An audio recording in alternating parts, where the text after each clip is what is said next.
How to do it. Let me show you how to do it.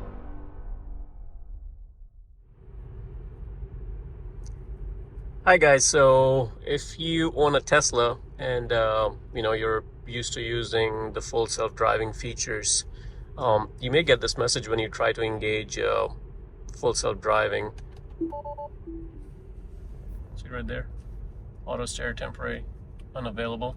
And this happened to me, and I was kind of panicking because this weekend we were planning on heading to Naples, and I use this feature a lot, self-driving. So it was going to be a pain for me to drive because I'm so used to using this feature of self-driving, and just a lot convenient, on the longer drive.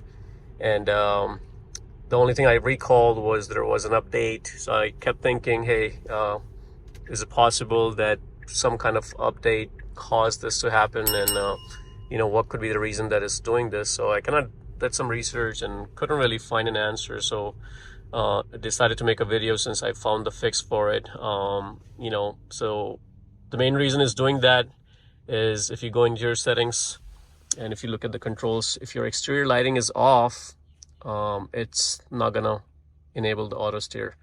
And I don't know why, but it might be because it's a little bit dark outside. Maybe it's in the daytime when it's sunny, it might be okay.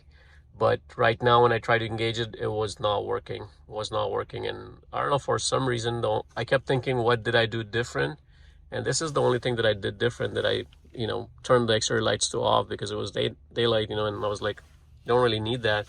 So I turned that feature off, and that was it. So when I put it on and then I tried to do it, it worked. So right now it's not going to do it because traffic is stopped, but I'll show it to you guys that it does work. And this was it. Now some of you might experience or the same issue if your cameras are dirty, but in that case it kind of gives you an indication that your B pillar or A pillar cameras is blocking, or if it's a camera issue, it sometimes tells you what that is, what that issue might be caused by, right? So in my case, it wasn't telling me that the headlights were off, so when I turned this on, it worked for me. So let's see, when the traffic light goes green, then I can show it to you guys why exactly it did that. Okay, so finally the light is green, and let me engage it now again. There you go. And no more auto steer disable light. So working great for me, guys. So this was it. So if your headlights are off, turn it on, and that should work. Hopefully this video helps you guys. If you like it, please subscribe to my channel and like the video. Thank you.